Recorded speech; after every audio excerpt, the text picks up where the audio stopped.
Bonjour, Bonjour, je suis Sandrine Boucher, directrice de l'innovation à l'Agence française de développement. et je suis Céline Mas, présidente du comité ONU Femmes France. Alors, je suis très heureuse d'être avec vous aujourd'hui. Je vais commencer par vous parler un peu de l'Agence française de développement. Nous sommes un catalyseur de changement. On travaille pour accélérer les transitions vertes, lutter contre le changement climatique, préserver la planète, la biodiversité, mais aussi apporter du bien-être aux populations en veillant à ce que les développements économiques soient porteurs de liens sociaux et non pas destructeurs de liens sociaux. On est 2600 personnes engagées sur le terrain, femmes et hommes, présents dans 115 pays. 50% de notre activité se déroule en Afrique. Et notre conviction, c'est qu'on peut réussir à accélérer ces transitions en étant dans une posture de dialogue, d'écoute et de respect des partenaires avec lesquels nous travaillons.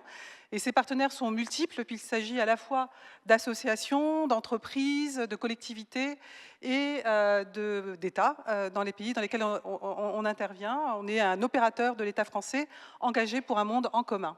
Et toi, Céline, comment tu décrirais ONU Femmes ? Alors ONU Femmes, l'ONU, c'est une grande maison, c'est la maison de la paix. Après la Deuxième Guerre mondiale, qui a été effroyable pour le monde, 50 États se sont retrouvés à San Francisco et ont décidé de créer l'ONU pour préserver la paix mondiale. Dans cette grande maison, j'aime bien cette idée de maison, qui a maintenant grossi puisqu'on est passé de 50 États à près de 200, vous avez des pièces. Vous avez 17 pièces, chacune correspondant à un objectif de développement durable. Donc c'est des objectifs pour la planète. Accès à l'éducation, accès à l'innovation, objectif 9, qui est un des sujets d'aujourd'hui. Égalité entre les femmes et les hommes, objectif 5, lutte contre le réchauffement climatique, et j'en passe. Et d'ici 2030, on veut atteindre un certain nombre de cibles pour que ces objectifs contribuent à un monde meilleur. Dans la pièce numéro 5, il y a ONU Femmes, et notre mission de tous les jours, c'est d'œuvrer pour l'égalité entre les femmes et les hommes. Par rapport à ça, avec Sandrine, on a beaucoup échangé et il y a un premier point on voulait déminer. En fait, ici, on veut déminer les idées reçues. La première, c'est que l'ONU, par exemple, est une grande marque mondiale et qu'on se dit, mais comment ces gens-là, avec cette marque, peuvent agir sur le terrain ? En fait, c'est notre quotidien. Il y a 43 000 personnes qui travaillent à l'ONU. Il y en a 15% qui sont à New York. Les autres sont des sentinelles, sont dans l'action de terrain. Et le digital a un rôle majeur. Un rôle majeur avec une philosophie qui nous est propre, qui est de dire le changement doit être opéré au plus près du terrain, là où les gens en ont besoin, où les femmes en ont besoin, en l'occurrence, pour ONU Femmes. Première idée. La deuxième idée qui est très importante pour nous, c'est d'autonomiser. Si vous ne donnez pas la liberté d'opérer à quelqu'un, vous ne lui donnez jamais l'élévation dont elle a besoin pour construire sa vie. Donc on donne des outils, on accompagne, mais on libère aussi. Et on laisse ensuite les femmes développer leurs projets. Je vous donne un exemple qui nous parle beaucoup. C'est l'exemple des centres de codage. Donc en 2018, on a monté un centre de codage en Éthiopie, à Addis Abeba, avec une centaine de filles de 15 à 30 ans à peu près. Des filles qui venaient de toute l'Afrique de l'Ouest et qui sont venues apprendre à coder. Il y a une fille formidable, merveilleuse, qui s'appelle Eko Ekanem, dont vous trouverez le témoignage sur Internet, qui a 15 ans, et qui raconte en fait son expérience. Et elle dit deux choses. Elle dit d'abord, cette expérience de codage m'a appris un savoir-faire. Je vais avoir un métier, je sais ce que je veux faire de ma vie et les opportunités en Afrique notamment sont immenses en la matière. Et deuxièmement, j'ai contribué à l'égalité puisque le projet sur lequel elle a travaillé était de créer un drone qui allait dans des régions reculées d'Afrique pour livrer des médicaments à des femmes qui n'ont pas accès à la santé. Et elle a dit une troisième chose d'ailleurs aussi, elle a dit comme j'étais avec 100 filles de toute l'Afrique de l'Ouest, j'ai été reliée aux autres, j'ai été reliée à ces femmes et j'ai donc vécu aussi une aventure humaine. Et dans tout engagement, le nôtre en tout cas, il y a derrière des aventures humaines exceptionnelles. Donc l'innovation, elle passe par cette prise de proximité avec le terrain et je pense que l'AFD partage en partie cette philosophie. Ah oui, tout à fait, Céline. Merci de cet exemple. Nous aussi, on essaye de devenir plus proches, plus agiles, plus partenariaux.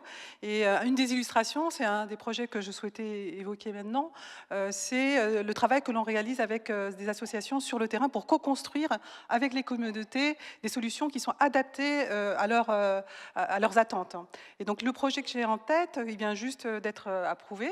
C'est un projet avec l'ONG Culture et Développement qu'on a développé avec la mairie de Yopougon la commune, en fait, c'est un Fab Lab, tout simplement, un Fab Lab, mais adapté et construit, co-construit avec les communautés, avec les femmes, avec les jeunes, avec les entreprises, les ONG locales. Une soixantaine d'entreprises et d'ONG locales ont été associées à la conception de ce Fab Lab. Et il a pour particularité de non seulement apporter du numérique au plus près de ces communautés les plus éloignées et défavorisées, mais aussi d'intégrer des dimensions comme l'économie circulaire, le recyclage, l'agroécologie. Donc c'est vraiment une solution qui a été élaborée en concertation et co-construite avec ses partenaires. Et un des développements pour être vraiment au plus près de toutes ces communautés, c'est qu'ils ont imaginé un camion, un Fab Lab mobile, un camion équipé d'énergie solaire pour pouvoir amener le numérique au plus près de ces communautés. L'autre exemple qui montre qu'on essaye d'être plus partenariaux, c'est d'essayer de trouver les innovations qui vont changer la donne. Et une des innovations que j'apprécie le plus et qu'on a soutenue cette année, c'est celle de Céline Bardet, qui a été en fait lauréate du prix Martha l'année dernière, ici, en ces lieux. Et donc on est très content de pouvoir l'avoir soutenue. L'autre idée reçue aussi qu'on souhaitait déminer ensemble, c'est le fait que les innovations seraient élaborées au nord et viendraient éclairer le sud. C'est complètement faux, en fait, puisque les innovations, d'abord, elles ne sont pertinentes que lorsqu'elles sont adaptées au contexte dans lequel elles émergent. Et en fait, ce qu'on constate, toi et moi, c'est qu'elles sont vraiment extrêmement foisonnantes, en particulier en Afrique. En revanche, bien entendu, pour que ces innovations arrivent à floraison, elles ont besoin d'écosystèmes, et ces écosystèmes, ça réunit des universités, de la recherche et développement, des entreprises, petites et grandes, l'État, les collectivités, et donc ces écosystèmes, on a besoin de les soutenir. Ce qu'on fait à l'Agence française de développement, c'est qu'on a soutenu notamment un incubateur en Afrique du Sud qui s'appelle Chimolongong et qui est piloté par une femme absolument remarquable qui a été la première à créer un Impact Hub en Afrique. Et donc, ce qu'on monte avec elle en Afrique du Sud, c'est des croisements en fait entre la French Tech et la tech sud-africaine, des échanges de compétences, des partages, du réseautage, mais aussi le développement de nouvelles formations, en particulier sur les jeux vidéo et l'animation, le cinéma d'animation. Donc, c'est vraiment un partenariat où on pense qu'on va tous s'enrichir en croisant nos compétences. Ces exemples-là, il y en a floraison. J'ai fait un récent déplacement au Kenya, et là j'ai vu une jeune femme qui avait inventé un gant connecté pour pouvoir transcrire le langage des signes, qui est elle aussi incubée à Gearbox, qui est l'un des plus dynamiques incubateurs d'Afrique de l'Est. Et j'ai rencontré aussi des jeunes kenyanes des femmes kenyanes qui avaient décidé de quitter leur job très sécure dans des grandes entreprises pour aider des jeunes femmes défavorisées à apprendre à coder.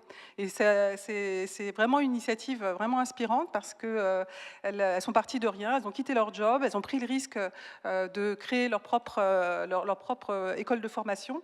Et elles ont nommé, dans une réflexion collective, leur école Akira Chicks.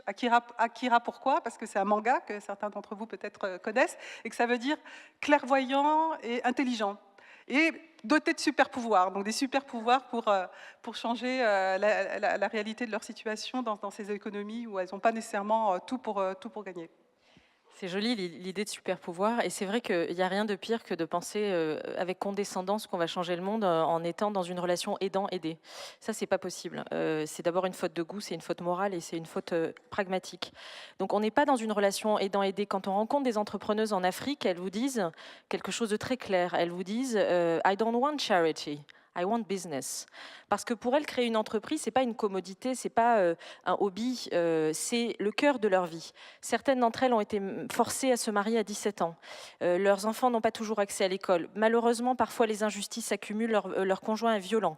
Elles n'ont absolument aucune capacité à trouver une élévation, et l'entrepreneuriat constitue ce levier-là. Donc l'entrepreneuriat en Afrique, et d'autres continents, c'est une clé. D'ailleurs, il y a 24% de taux entrepreneurial en Afrique versus versus 6% en Europe. Donc là encore, une idée reçue qu'il faut déminer. Il y a un autre exemple moi, que j'aime beaucoup qu'on a développé, c'est Buy from Women. C'est une plateforme digitale. Imaginez une des provinces sud du Rwanda, il fait très chaud et on a des femmes agricultrices qui cultivent des céréales. Elles ne savent même pas quelle est la superficie de leur terrain, elles ne savent pas comment éventuellement contacter des acheteurs, elles ne savent pas si dans 2 ou 3 jours il fera chaud, quelle sera la température, et la température influe directement sur les cultures bien sûr. Donc ONU Femmes va dans cette région, travaille avec ces femmes agricultrices, propose une plateforme web open source cloud où elles peuvent faire plusieurs choses qui leur sont très utiles au quotidien. D'abord, c'est basique, mais elles connaissent la superficie de leur terrain, ce qu'elles ne savaient pas avant. Elles connaissent la superficie des terrains des autres. Elles peuvent utiliser une blockchain pour vendre une partie de leurs céréales. Elles peuvent se connecter aux acheteurs. Elles peuvent savoir quel temps il va faire dans 3-4 jours, donc prévision climatique, pour travailler sur leur production. Elles ont un entrepôt en ligne.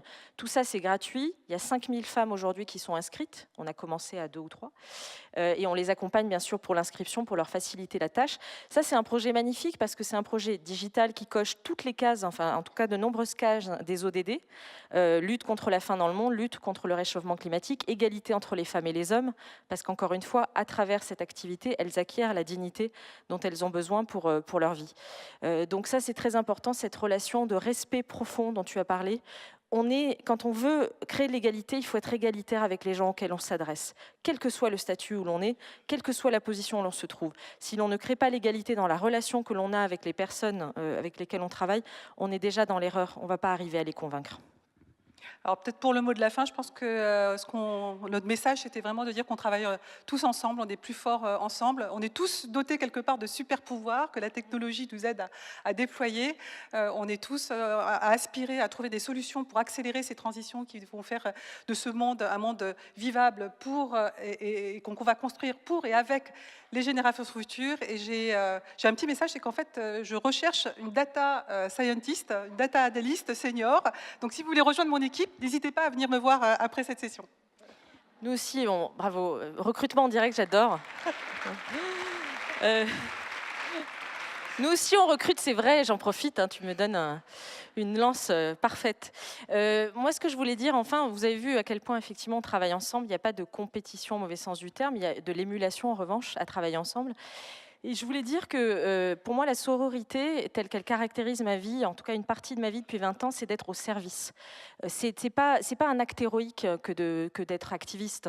C'est d'être au service de quelqu'un qui va elle-même se mettre au service de quelqu'un. Et comme ça, on va pouvoir créer un monde un peu plus vivable, comme tu disais, où chacun va être au service. Et je voulais finir en partageant avec vous quelques vers d'une poétesse qui s'appelle Marianne Williamson. Et Michelle Obama, hier soir, a parlé de quelque chose de très fort qui est de se libérer de ses peurs, de s'autoriser en fait. Elle disait, quand j'ai rencontré Barack, il m'a permis de m'autoriser à faire des choses et c'est peut-être ça qui a changé ma vie. Et Marianne Williamson, elle dit quelque chose de très beau. Elle dit en fait que souvent on a peur de ne pas être adéquat. Mais qu'en fait, ce n'est pas vraiment ça dont on a peur. Ce dont on a peur, c'est de notre lumière. Ce dont on a peur, c'est d'être talentueux, brillant, fabuleux, créatif, d'être ensemble. Et elle dit, à chaque fois qu'on se rapetisse pour préserver l'insécurité de certains, pour préserver le pouvoir égoïste de certains, on ne change pas le monde. On doit au contraire rayonner, et c'est en s'autorisant à rayonner, à se libérer de ses peurs, qu'on libère les autres de leurs peurs, et qu'on lutte contre une maladie du siècle et peut-être de l'humanité qui est le cynisme. Donc je nous invite à rayonner ensemble. Merci. Merci.